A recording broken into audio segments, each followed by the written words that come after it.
Ahead and slice our onion as thin as we can get it. So let me show you how easy this all comes together. The first thing we're going to do is we're going to get a mason jar like this one, and we are going to put in 1 teaspoon of sugar. We are going to put in a quarter teaspoon of salt, and I spilled a little bit of it, so I'll just pinch it in. There we go. All right, there's our quarter teaspoon of salt.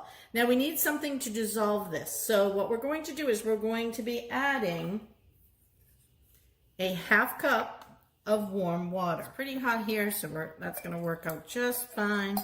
We're going to put that in our mason jar. Next thing we're going to do is we're going to just swirl it around a little bit so that we can make sure that things are dissolving the way that they need to.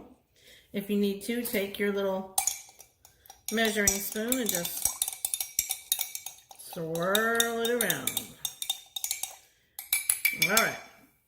Next, what we're going to do is we're going to get our onions into the jar along with our pickling spice and our mirin. So we use this mirin. This is what my daughter suggests we use, and I agree with her because it's fantastic.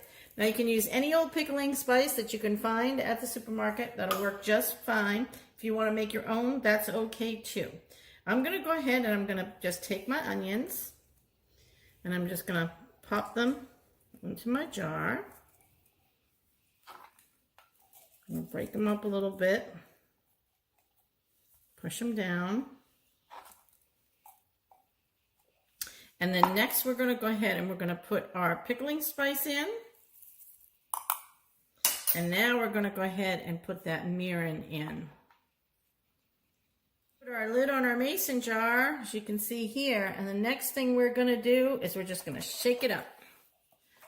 We're just going to give this a good mixing. Just like how they mix your paint when you go into a hardware store, right? We're just going to flip it back and forth several times. Now you can see here that our spices are all well distributed throughout the jar. And that tells me that we've shaken it enough.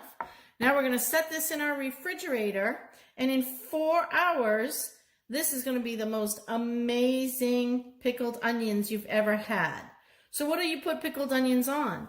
Well, we're going to have some folks over for some burgers later. So this can go on top of burgers. You can put these on a salad. Some people like to eat them straight out of the jar.